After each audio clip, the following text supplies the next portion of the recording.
What's up, everybody? In today's video we are answering the age-old question of whether or not you can cook a steak in your coffee maker. Hey, I don't think that's the age-old question, bud. Yeah? Yeah.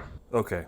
What's up, everybody? In today's video we're answering the latest harebrained idea that I had to do a fun experiment and kind of make a little fun April Fool's Day video for the channel. So we're going to see if we can cook this steak in my regular drip. Nothing special about it. Probably 10 years old Mr. Coffee maker. Let's get cooking.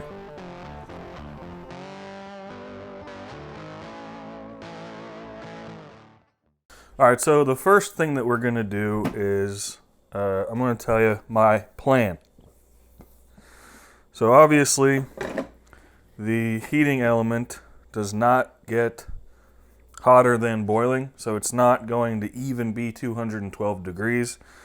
So we're going to eliminate this as a cooking surface. I mean, why would we even be having this conversation? So we're going to cook it in the coffee pot, sous vide style.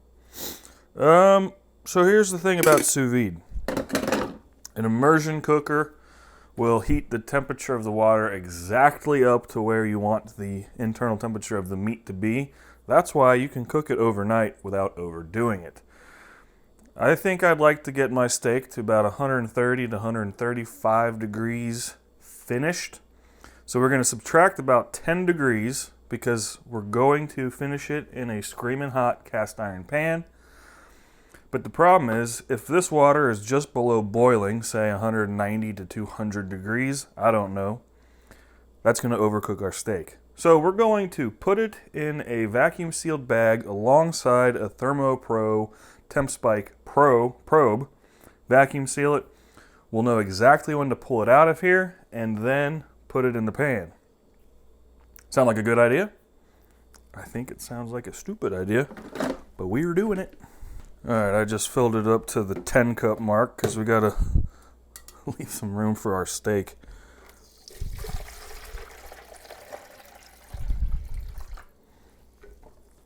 There's that.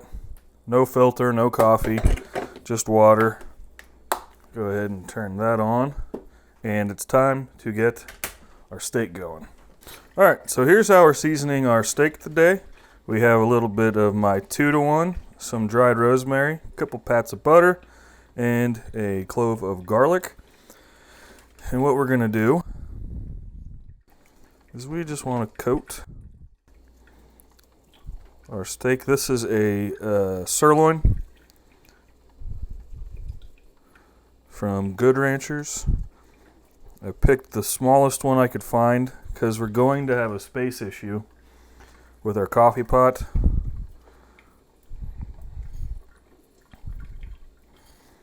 Keep on going here. I'll grab some of this rosemary. Okay. Set this to the side for a moment. Get this going. Let's go with red today. So we're just going to go middle. I'm going to try to avoid that fat vein.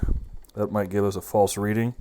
I want to get the tip to be right about there between fat veins. So going nice and centered. We're going to insert our probe all the way to the colored handle. That's going to work really well. Let's use this smaller form bag. I think we can probably squeeze this in a little smaller. I'm going to cut it about right there. And we're just using the smaller width bag. Put this guy in. Set that aside once more. And one more thing I'd like to do. I'm going to smash it and have it. I'm going to put a pat of butter on top with half. And we're going to do the same on the other side with that.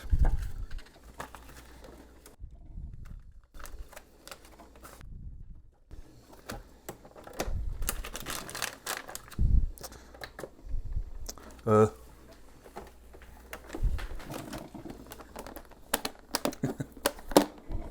I'm gonna set it to moist. Back seal.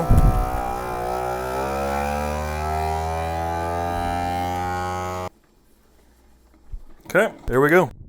So we got salt and pepper, a little bit of dried rosemary, a crushed clove of garlic, some butter, and our TempSpike Pro. So this is at 52 degrees. It's been out on the counter acclimating for about an hour as I set up. Now typically I don't do that for sous vide, but because this water temperature is so much higher than typical sous viding, I just, you know, in the off chance this works, I'd like to have some success, okay? So you guys probably already have your opinions on how stupid this is, but I'm having fun. So our next step is to see if we can fit this in there. I don't see why we can't. So here we go. There we go.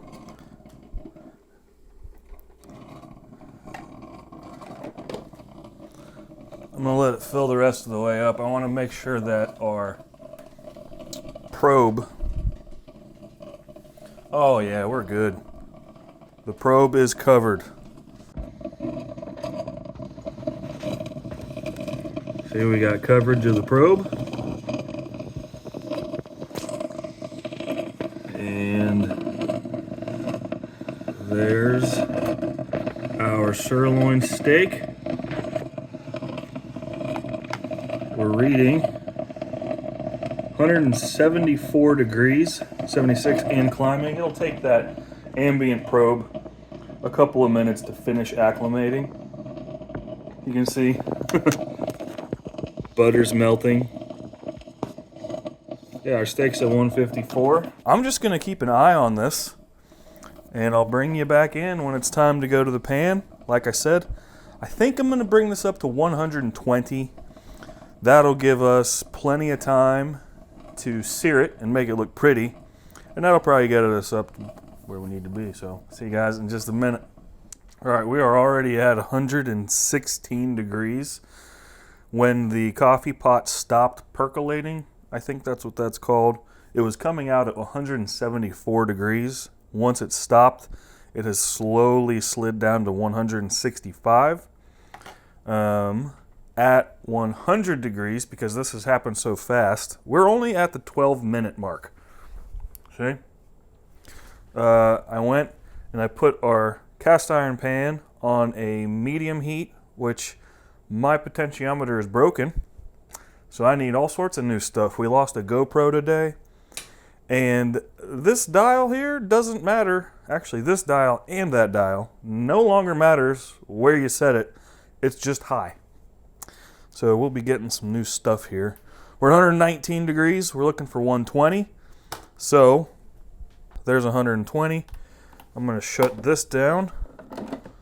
What do you think? That's not coffee. Let's go ahead and fish it out of there. Yeah.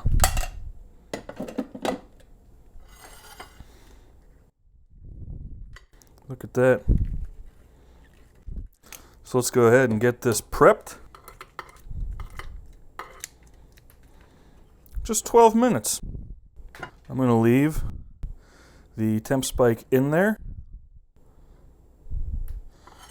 because that will allow us to we'll pull it off at the perfect temperature. Now when you are searing after sous vide, you want this to be patted dry, and I always try to do the best to not remove the seasonings, but the reason that we do this is we're not trying to steam it. We're looking, you could eat this right now. It's at 120, which is rare, but you could eat it and be totally fine, but it's not attractive. So what we're gonna do by searing it is we're gonna bring it up to the final temperature, and we're gonna give it a nice texture so that we'll actually want to eat this thing. So let's bring this guy over here. Okay, when your cast iron is smoking, we're still rising up to 122. And that's because we weren't traditional sous videing. The temperature was more than we wanted, so it's still cooking from the outside in. This is preheated. We're going to use avocado oil because it's got a high smoke point. And you don't want to inundate it too much. We're not looking to drown the steak in oil. We're also not frying it. But we're going to get a good coating here. And let's get texturizing. You ready? Just going to go 2 minutes per side. That was 1.5 minutes and we're up to 126. So I'm going to go ahead and flip it. Oh yeah, baby. We'll do another 1.5 minutes. We're at 131. At about 1:20. I'm going to go ahead. I don't want to go above 135. So I'm going to go ahead. I just want to sear up our edges a little bit. I'm squeezing very gently, not trying to squeeze the juices out of it.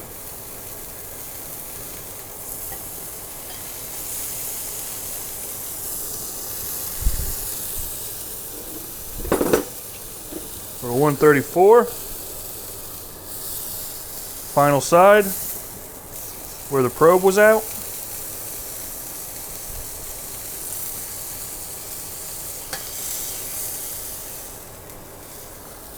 Calling that done.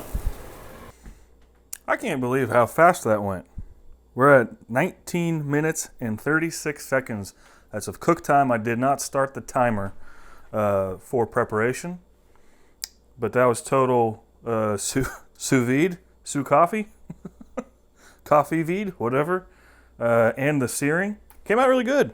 I've let it rest a couple of minutes, and it's a nice juicy steak. Look at that.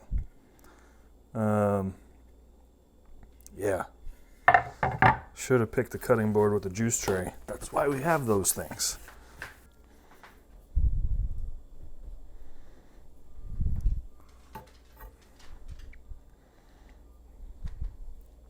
See how we did here.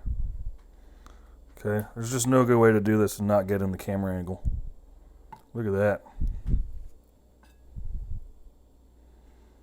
That's what I was looking for.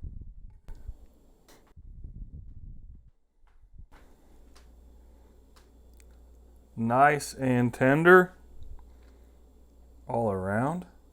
Yeah. I'm going to put a pinch of our little rosemary seasoning on there just for a little extra flavor. Cheers, guys. I hope your April Fool's Day was safe and with good intent.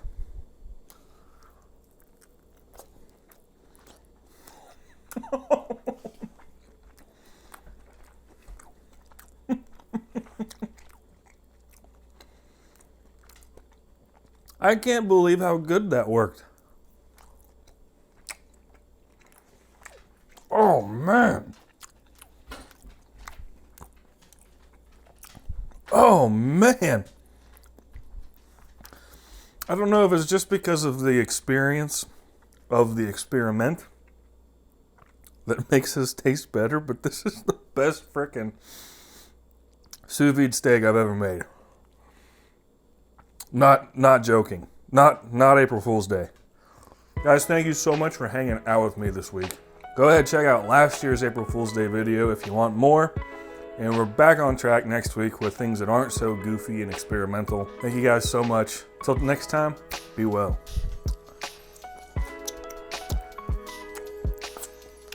I knew I could pull this off, but I didn't know it was actually going to work really well. That's just dumb.